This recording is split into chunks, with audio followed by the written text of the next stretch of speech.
जिसके हृदय में भगवान की याद नित्य निरंतर, ये 3 स्टेप है भक्ति के। महापुरुष कहते ये 3 को चढ़ने में तो थोड़ा सा परिश्रम लगता है, और फिर जब ये 3 चढ़ जाते हैं ना, उसके बाद फिर ढलान चालू हो जाती है।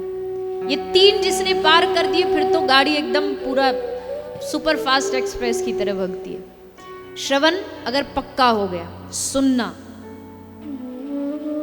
कीर्तन में इतना डूब गए कि फिर दूसरी कोई चीज अच्छी ना लगे, भाए ना, और स्मरण, फिर पाद सेवनम, अर्चनम, वंदनम, दास्यम, सख्य आत्मनिवेदन, ये तो फिर अपने आप आता चला जाता है, अपने आप आ जाता है। पर ये 3 भक्ति विशेष है। पहली 3 श्रवण आप कर रहे हो, कीर्तन भी आप कथा के मध्य में बीच बीच में कर रहे हो। तीसरा, अब इस कथा और कीर्तन का फल आपके मन में ये होना चाहिए कि स्मरण, भगवान की याद न छूटे। कुछ छूट जाए दुनिया में, पर भगवान की याद न छूटे। कोई पल ज्यादा भी नहीं कर सकते, पर ऐसा तो करो कि हर अच्छे समय में, उत्सव में, सुबह, दोपहर, शाम, कोई समय तो ऐसा रखो जब आप शांत चित्त होकर के अपने आराध्य का, अपने गोविंद का आप स्मरण कर सके, उनका चिंतन कर सके, उनको याद कर सके। आपकी चिंता दूर कहां से होगी जब आप भगवान का ही चिंतन नहीं करोगे तो। वैसे तो हमें सब कुछ चाहिए, सब चिंता हर ले भगवान। ठाकुर जी कहते तू मेरा चिंतन करके तो देख, योग क्षेमम वहाम्यहम, मैं तेरा सुख दुख चिंता आपदा सबका वहन कर लूंगा। अरे जो इतना बड़ा गिरिराज उठा सकता है, क्या वो हमारी जरा सी चिंता नहीं उठा सकता है? क्या बड़ी बात है उसके लिए चिंता उठानी है। एक तरह हम कहते हैं तन मन धन सब तेरा, पर भगवान जानते हैं ये वह गले से, जुबान से निकल रहा है, अभी माना नहीं है इसने। क्योंकि जब आती है चिंता तो फिर हम खुद बन करके मालिक खड़े हो जाते हैं कि हम दूर करेंगे, हम समाज की बुराइयों को दूर करेंगे। मुझे तो इस पे भी बड़ी हंसी आती है। कौन होते हम समाज की बुराई दूर करने वाले? है क्या हैसियत? अपनी बुराइयां दूर हुई जो समाज का ठेका लेके बैठ जाते हैं।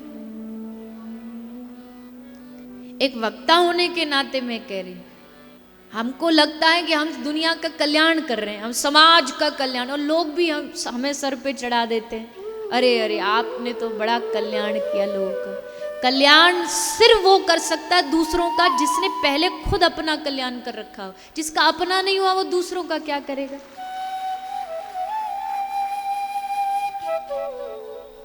मैं स्पष्ट कथा में बार बार कहती हूं, मैंने कोई समाज को बदलने का ठेका नहीं लिया। खुद का आपा बदल जाए मेरे लिए यही बहुत है। क्योंकि अगर मेरा बदल गया तो सुनने वालों का अपने आप बदल जाएगा। उनको कहना नहीं पड़ेगा, अपने आप बदलेगा। समाज में परिवर्तन लाएंगे, ये करेंगे वो करेंगे। इस दुनिया में जब राम भी आए तब भी रावण था, कृष्ण आए तब भी कंस था। बुराइयां हमेशा रहती हैं, कोई बुराइयों को खत्म नहीं कर सकता है।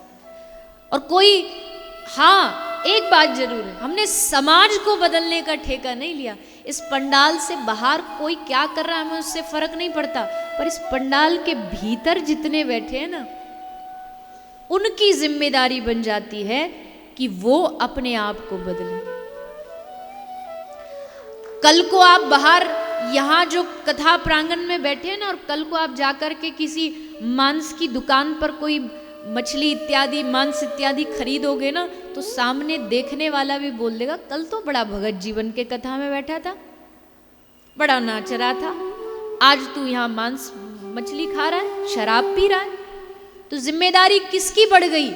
कथा सुनने के बाद कोई ये मत समझना कि अब हम आजाद हो गए। आपकी जिम्मेदारी कई गुना बढ़ गई है कि अब हमें गलत रास्ते से दूर रहना। अगर गलत रास्ते पर गए तो कलंक आपको तो लगेगा ही लगेगा, पर सबसे पहले कलंक इस सत्संग को लगेगा कि बड़ा सत्संग सुनता था तू तो।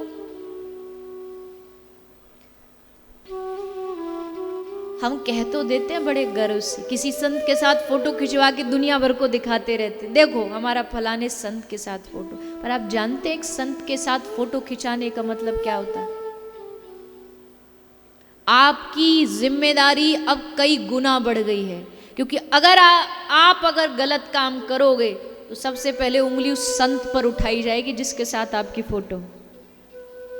तू तो बड़ा उनका संग करता था, उनका संग करके भी कुछ सीखा नहीं तूने, गुरु पर उंगलियां उठाई जाएंगी। इसलिए सावधान। इस पंडाल से बाहर रोड पर भी हजारों लोग आ रहे हैं, जा रहे हैं, सामने सबके भीतर अच्छाई हो जरूरी नहीं है। क्यों?